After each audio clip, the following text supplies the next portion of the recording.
All right, this is the video to help us fill out the technology daily lesson plan correctly. Are you ready?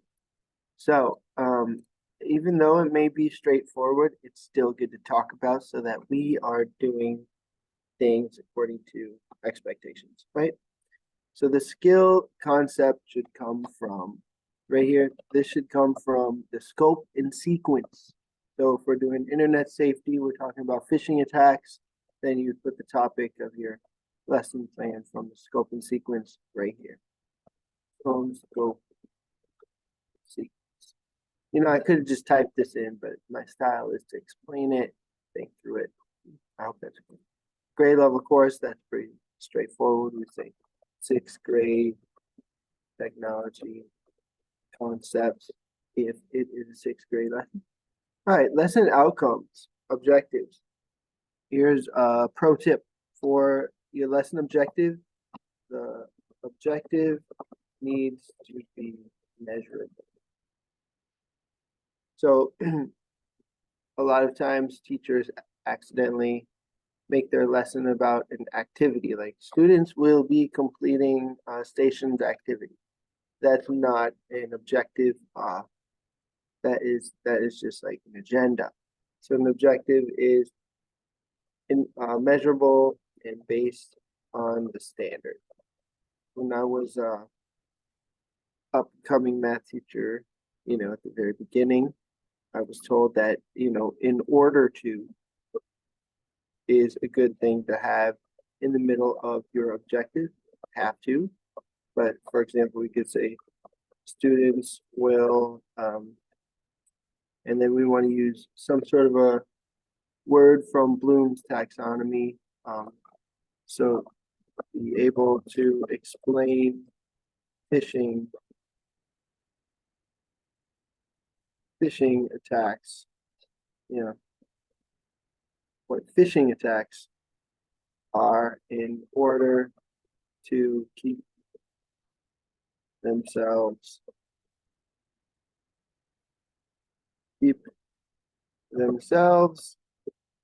and their data secure. So then at the end of the lesson, we could give them something to measure whether or not they understand what a phishing attack is and give them the purpose for what they'll be learning.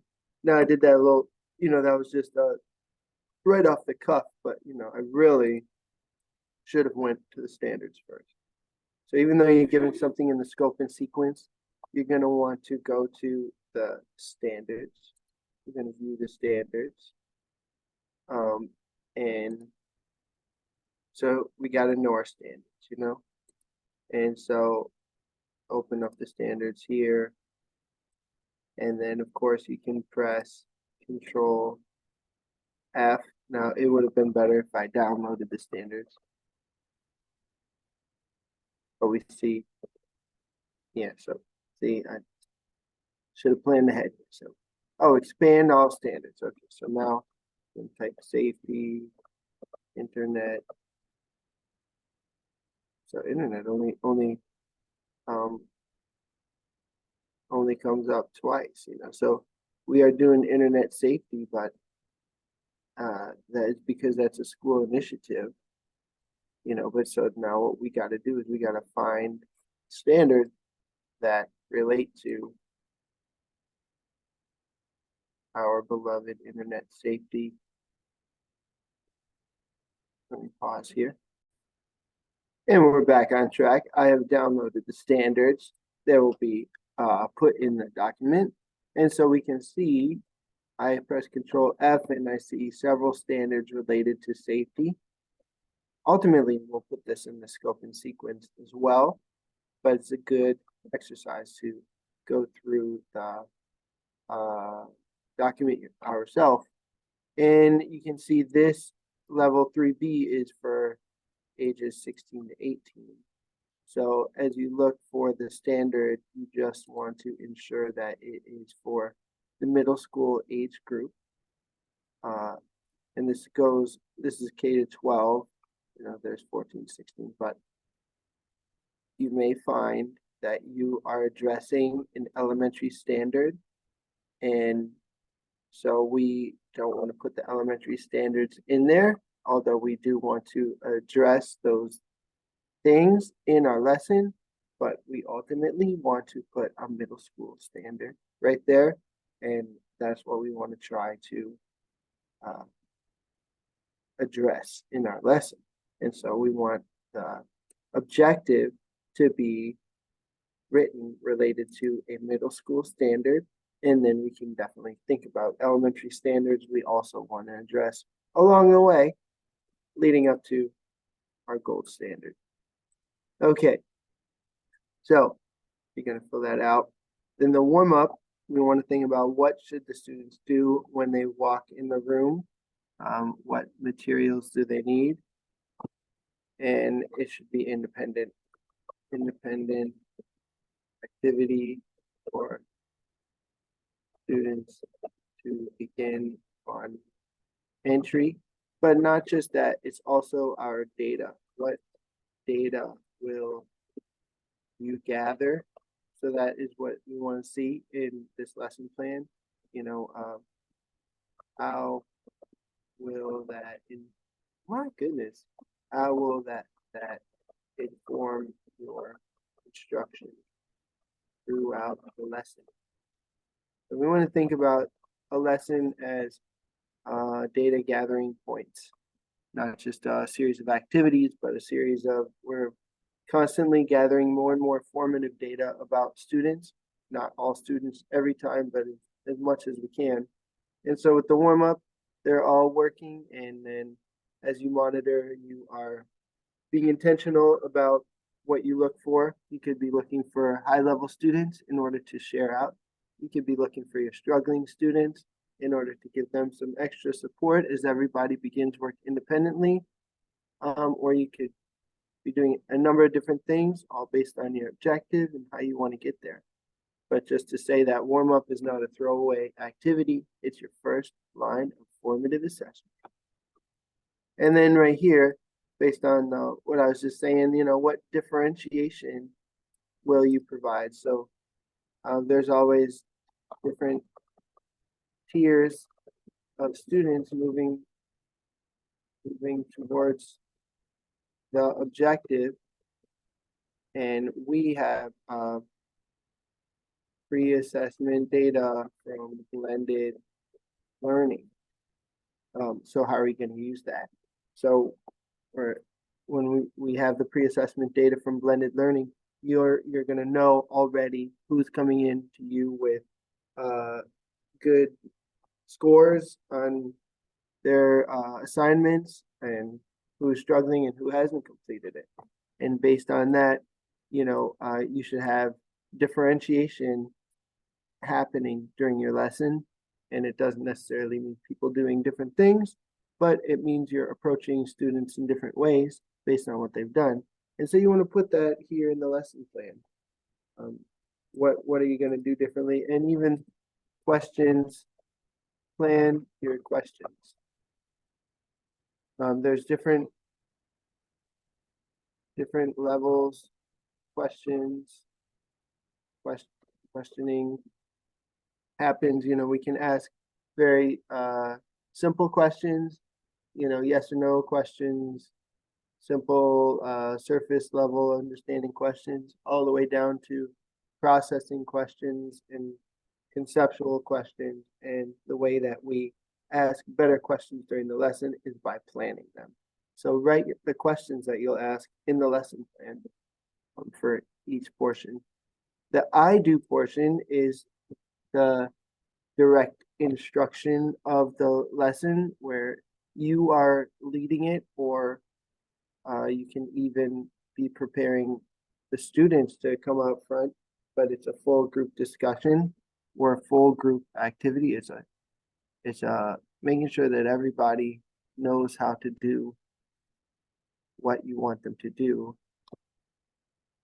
for further in the lesson, because then you're going to allow them to try gradually on their own until they have to do it completely on their own, and then you're going to measure where do we get to.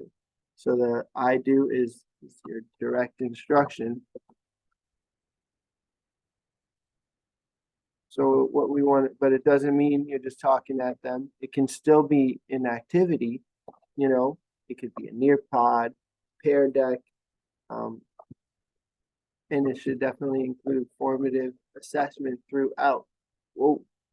So you are giving, you're disseminating your information through an activity, through a discussion, through however you want to do it.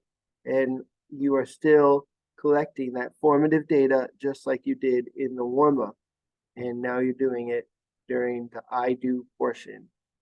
It could be through your questioning, it could be through your monitoring of student data, and it could be through the questions that the students ask you. And so you want to plan your formative, we want to see what your formative assessment will be throughout this portion of the lesson. Is it questions? Is it, some sort of a application? So is it, are you using checkpoint activities, within Pear Deck, formative, Nearpod, something like that? What are you doing? And then ultimately, the students are working towards the we do. So this could be partners, groups, small group, instruction. What sort of collaboration is occurring? What data will support this plan? There could be different options for this portion of the activity based on the data. Sorry, it just helped me type and talk it out. So this guided practice is something that we could call like the pivot in the lesson. So after you do the I do, you have your formative data, and you could have a small group plan, a partner plan, but based on what you see, you might want to adjust it for the data that you have. And so ultimately, this part of the lesson is about the students collaborating in order to move towards the objective. So we have our direct instruction, our full class, then we're moving to smaller pairs, more to get them more support, more direct support. And then ultimately, they're doing the you do. So this is an independent portion of the lesson. It could be assignment, worksheet, presentation, creation, creating the Google Slides, something like that. But this is your data.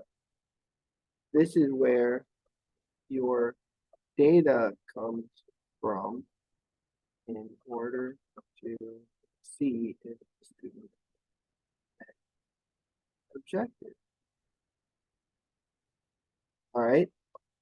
Oh, and another thing, the guided practice, that's a good place to do like the Kahoots, the Blookits, the quizzes, things like that. That's better to do during the we do. It's engaging, and it's good data for that. But I would say the independent activity, it would be better to do something a little more formal rather than a Kahoot, because then you're going to get clearer data about where the students are. And then the closing assessment procedure. So the exit ticket, the review, since you're getting your data from the independent portion, the closing assessment procedure is more of a time for student self-assessment, quick checks, processing the mastery of the objective. So it's like it's a time when you say, let's go back to our objective. What was it? Did we meet it?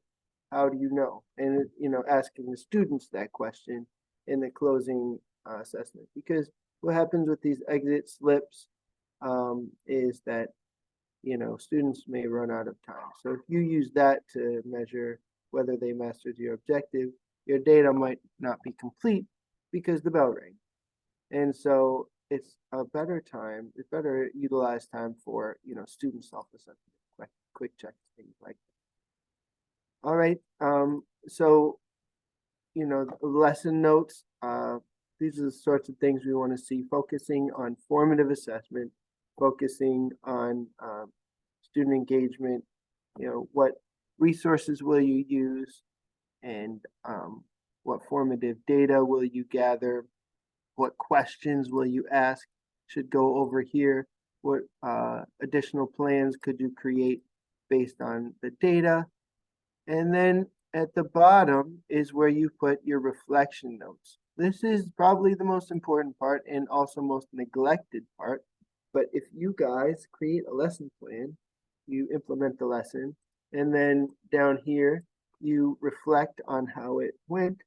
That'll be great evidence for your beginning, middle, end of year conference type things, evaluation activities, and also next year when you pull up the lesson and you remember all the things you planned and then how it went, and all you have to do is revise the lesson for your new group of students.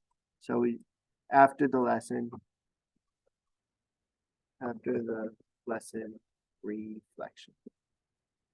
All right, so again, this video, although a little clunky, is meant to make sure that we fill out the technology daily lesson plan template in one accord, on the same page, in the same way, to get the students as much mastery as we can. Please ask any questions you have at this time, and happy lesson planning.